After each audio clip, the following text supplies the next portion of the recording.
What age were you when you realised, okay, there's something up here. I need to confront it. Well, I was doing a movie called Doc Hollywood in Florida. Yeah. With Woody Harrelson, and that's always a problem. So I woke up one morning and then a little hungover, and my finger was twitching, and it wouldn't stop twitching, and that kind of was curiosity. But I also noticed my shoulder was sore, and what I didn't notice was my gait was a little different than it had been my walking. Mm.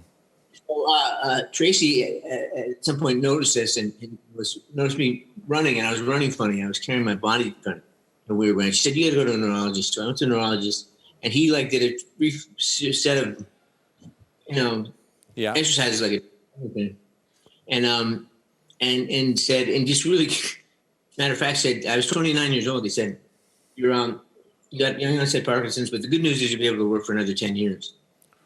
And it was just like, wow. So I went home and told Tracy, and we didn't know what to think, so I sensed it was going to get worse, but I didn't know how or when or how it manifested itself or how quickly it would happen.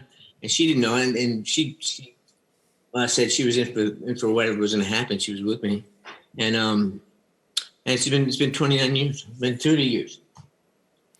So and the interesting thing was I was 29.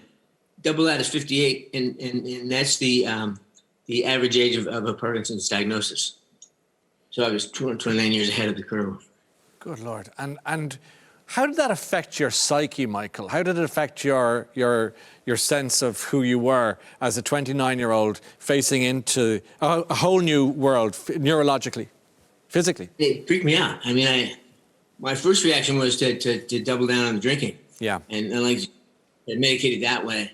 And then I woke up. Great reaction. I woke up one morning on the couch, spilled beer on my side. My son crawling all over me. I looked up my wife's face, and she didn't look angry, and she didn't look upset. She just looked bored. And she said, "Is this what you want?" And I said, "No, that's not what I want." And that changed my life. And then I could focus on Parkinson's and not the other stuff I was creating for myself, but just just Parkinson's. And I learned about it, and I studied it with